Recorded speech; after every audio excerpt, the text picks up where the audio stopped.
Welcome students to Scholars Hub. आज हम बच्चों पढ़ेंगे फाइनेंशियल स्टेटमेंट एनालिसिस। ये आपकी 12th क्लास की बुक 3 है और बुक 3 का ये सेकंड चैप्टर है।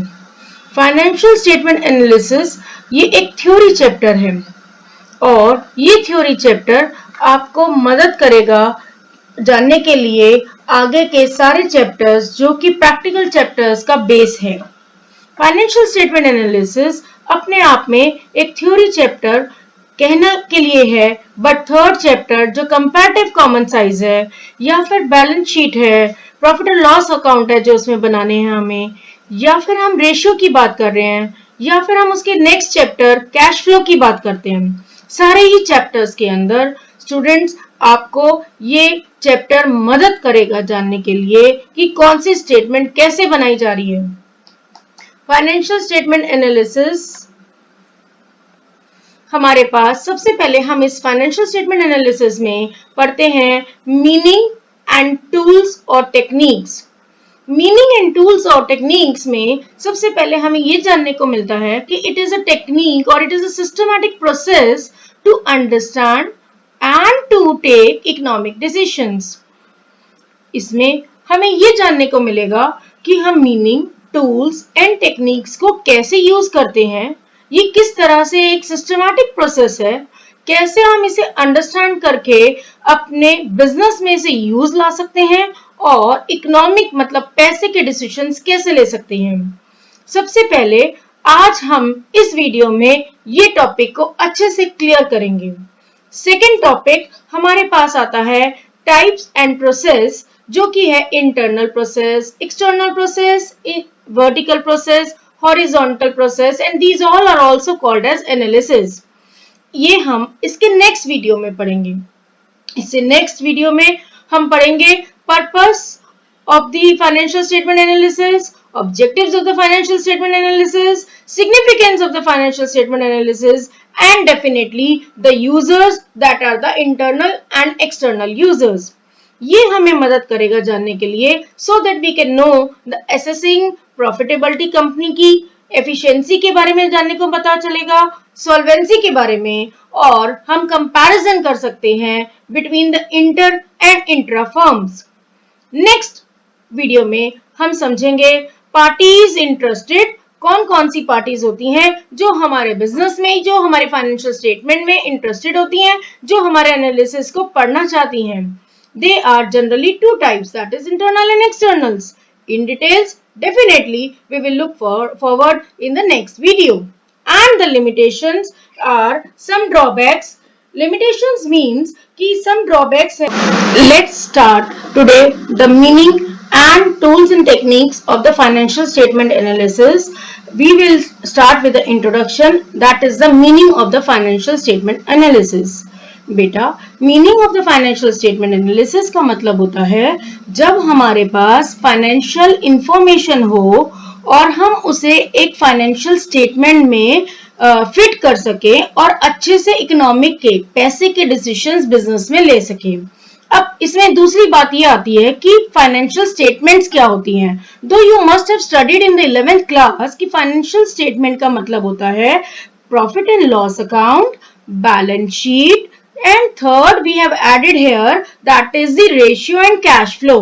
Even comparative and common size statements are also one of the financial statements, but to precise it, छोटा करने के लिए हम क्या करेंगे, हम इसे बोलेंगे प्रॉफिट और loss account and balance sheet and cash flow, that's it. तीन चीजें बोलेंगे। फिर हम ये बोलेंगे कि फाइनेंशियल स्टेटमेंट एनालिसिस में it is a systematic process. सबसे इंपॉर्टेंट वर्ड है systematic process of the analysis. Analysis मतलब समझना। Financial information in the financial statement, जो भी पैसे की इंफॉर्मेशन, फाइनेंशियल इंफॉर्मेशन गिवन है, फॉर एग्जांपल आपके पास डेप्रिसिएशन गिवन है, कितने अमाउंट का है, मशीनरी गिवन है, कितने अमाउंट की है, तो that are all financial statements और financial information in the statements. तो उसको समझना और उससे इकोनॉमिक डिसीजन को लेना, ये इसका एग्जैक्ट मतलब है। So let's study it in English now. It is the meaning, it is the system, it is in process of the analysis of the financial information in the financial statement to understand the economic decision. According to Mayer is one of the writer जिसका नाम हम यहाँ पे mention कर रहे हैं. That is according to the Mayer, financial statement analysis is largely a study of relationship among various financial factors in a business as disclosed by a single set of financial statements. Definitely here it is written set of statements, a study of trends of these factors as shown in the series of statements. What does it mean, the series of statements? First we have to prepare profit and loss, then we have to prepare balance sheet, and then definitely cash flow statements. इसी बात को समझने के लिए हम समझते हैं the study of the relationship among the various financial values. जो इसमें हाईलाइट पॉइंट था वो हमने डिस्क्राइब करा है. वो क्या है? तीनों स्टेटमेंट्स की बात करेंगे हम यहाँ पर. Again that is first is the profit and loss, balance sheet and cash flow.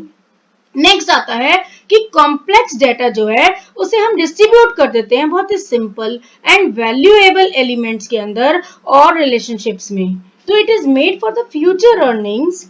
It helps to know the simple data, valuable elements, and also the ability to pay the interest and debt maturities of a firm. कि इसका क्या मतलब है? इसका मतलब ये है कि फर्म अपना इंटरेस्ट आगे कभी पे कर पाएगी या नहीं कर पाएगी, और डेप्ट का मतलब है लोन्स, बोरिंग्स. तो वो उसकी मेच्योरिटीज तक उसके इंटरेस्ट और उसको प्रिंसिपल अमाउंट पे कर पाएगी या नहीं कर पाएगी. It does both the analysis and interpretations also.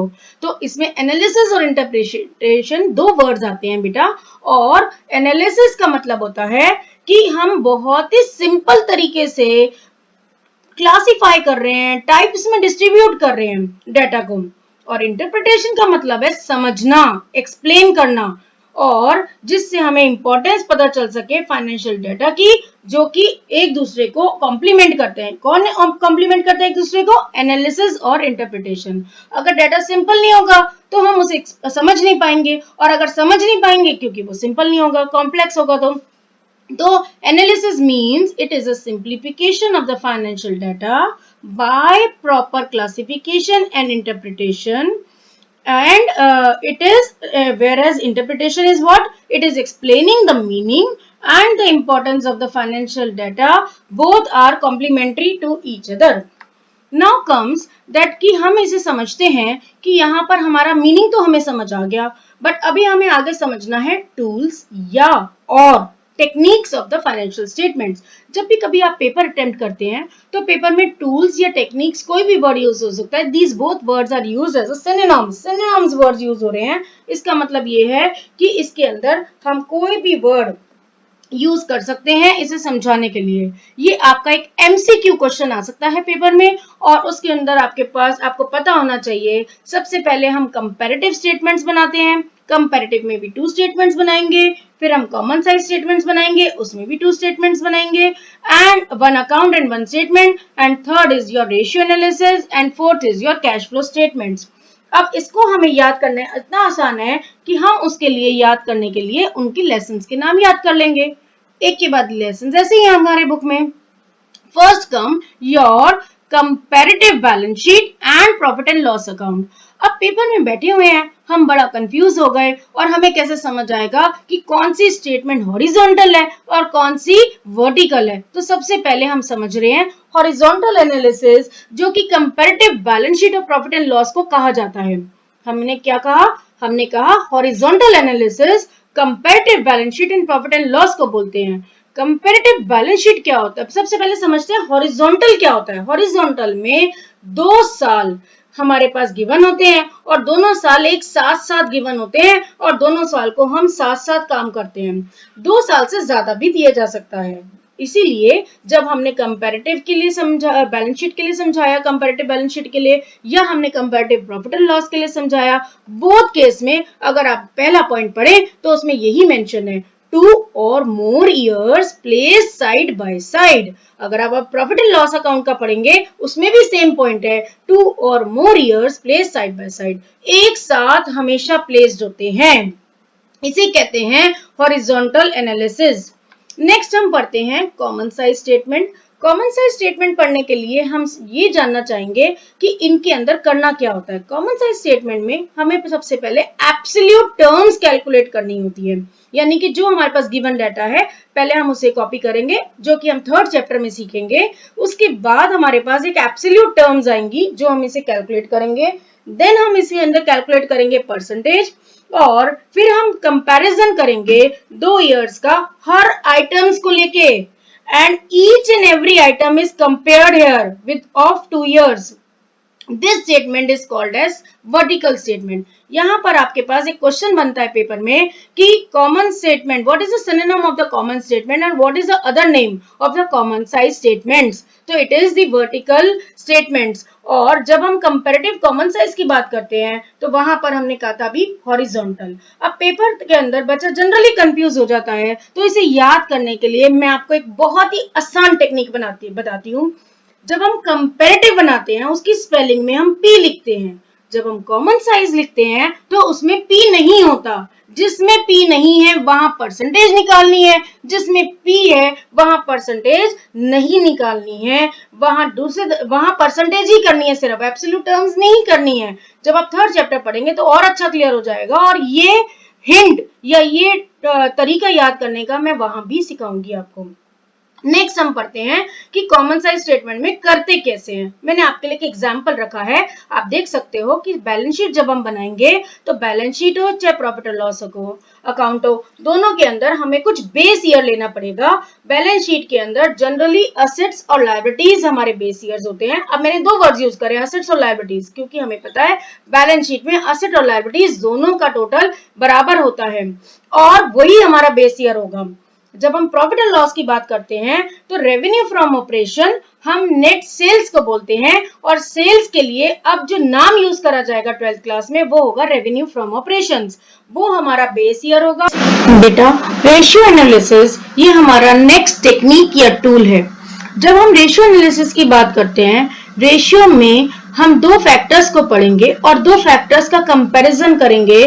तो 2 फैक्टर्स का जो कंपैरिजन होता है उसे रेशियो एनालिसिस बोलते हैं। सबसे पहले अगर हम बात करते हैं रेशियो एनालिसिस की और हम उसका मीनिंग जानते हैं तो it is an arithmetical representation और it is an arithmetical expressions, मतलब हम इसे अपॉन में करके दिखाएंगे और हम इसे कैलकुलेट करेंगे, और वो जब भी हम कैलकुलेट करते हैं और इस टू यानी कि 2 चीजों को एक दूसरे के सामने रखते हैं तो 2 और मोर फैक्टर्स आर देयर जिसके बीच में हम रिलेशनशिप्स दिखा रहे हैं। इसके बाद रेशियो हमारे लिए इंपॉर्टेंट क्यों है, ये अपने आप में एक टेक्निक क्यों है और हमें इसे क्यों पढ़ना है। ये अपने आप में बहुत इंपॉर्टेंट टेक्निक इसलिए है, सपोज फॉर एन एग्जाम्पल अगर मैं ये बोलूं कि एक क्लास के अंदर 10 बच्चे हैं और इन 10 बच्चों का डाटा हम डिटेल में पढ़ रहे हैं, तो वो पढ़ने का कोई फायदा डिटेल में पढ़ने का नहीं होता। अगर मेरे को 10 क्लासेस पढ़नी है तो मैं उसके लिए क्या करूंगी, वो डिटेल डाटा पढ़ना चाहिए, बट वो 10 क्लासेस को पढ़ने के लिए मुझे उसको डिटेल में पढ़ने के लिए परसेंटेज कैलकुलेट करनी चाहिए कि 10th ए में क्या हुआ है, 12th बी में क्या हुआ है, 10th सी में कितनी परसेंटेज है। तो जो वो डाटा होगा वो बहुत ही इजीली कंपेयर कर सकते हैं हम, इसलिए हमें रेशियो एनालिसिस को पढ़ना पड़ता है और ये एक इंपॉर्टेंट टेक्निक है जो प्रैक्टिकल लाइफ में भी काम आएगी। फॉर एनालिसिस फाइनेंशियल स्टेटमेंट्स ये बहुत ही इंपॉर्टेंट टूल है। एनालिसिस हमने अभी पढ़ा था, समझने के लिए ये इंपॉर्टेंट टूल है। ये हमें क्या मदद करता है जानने के लिए, सबसे इंपॉर्टेंट है कि हमें ये जानना होता है कि प्रॉफिटेबिलिटी कंपनी की क्या है। अब प्रॉफिटेबिलिटी क्यों जानते हैं हम, इसलिए जानते हैं कि कंपनी प्रॉफिट में है या लॉस में है। दूसरा, हमें ये जानना है कि कंपनी सॉल्वेंट है या नहीं है। सॉल्वेंट का मतलब है कंपनी चल रही है या नहीं चल रही, कंपनी के पास पैसा है या नहीं है। और कंपनी के पास पैसा अगर है तो उसके बाद इसलिए हमें ये जानना जरूरी है कि ये कंपनी प्रॉफिट में है, सॉल्वेंट है, और यही जानने में मदद करता है रेशियो एनालिसिस। तो ratio analysis helps in profitability and solvency of an enterprise. अब पढ़ते हैं cash flow statements. Cash flow statement अपने आप में ये लास्ट आपका जो है टूल और टेक्निक है, और आपकी बुक का भी ये लास्ट चैप्टर होगा। ये बहुत ही इंपॉर्टेंट चैप्टर होगा, और इस स्टेटमेंट के अंदर हम क्या कर रहे हैं, सबसे पहले सबसे कॉमन मिस्टेक्स जनरली बच्चा क्या करता है कि इसे वो ये नहीं समझ पाता, ये वो ऊपर तो लिख रहा है, उसे नाम में भी समझ में आ रहा है कि ये कैश फ्लो स्टेटमेंट है, फिर भी वो उसको एक अकाउंट डेबिट साइड या ऊपर या नीचे ऐसा कुछ नहीं कहना, because it is a statement. जब हम ये कह रहे हैं, पहला पॉइंट ही मेरा यही है, it is not an account, it is a statement. अब हम ये बात पे स्ट्रेस इसलिए डाल रहे हैं क्योंकि जो चीजें स्टेटमेंट होती है वो लास्ट डेट पे बनती है और जो अकाउंट होते हैं वो फॉर द ईयर एंडेड बनते हैं। तो सबसे पहले कैश फ्लो स्टेटमेंट एक आखिरी डेट पे बनेगा, दैट इट एज ऑन कहां पे बनेगा, 31 मार्च पे, या फिर जो है closing 31 December, what ever it is given in the question. Next आता है हमारे पास कैश फ्लो स्टेटमेंट हमें क्या बता रहा है। कैश फ्लो स्टेटमेंट हमें कैश का इन एंड आउट, प्लस और माइनस बता रहा है। ये हमेशा इसलिए बता रहा है, और आपने 11th क्लास में एक चैप्टर पढ़ा है, 4th चैप्टर, जिसमें आपने पढ़ा था कैश एनालिसिस और या कैश बेसिस और एक्रूअल बेसिस। इसी तरह से cash flow statement cash basis पे बनाया जाता है, जितना भी कैश आया या गया उनको हम डिस्ट्रीब्यूट करते हैं डिफरेंट टाइप्स में, और वो ये स्टेटमेंट बताता है हमें।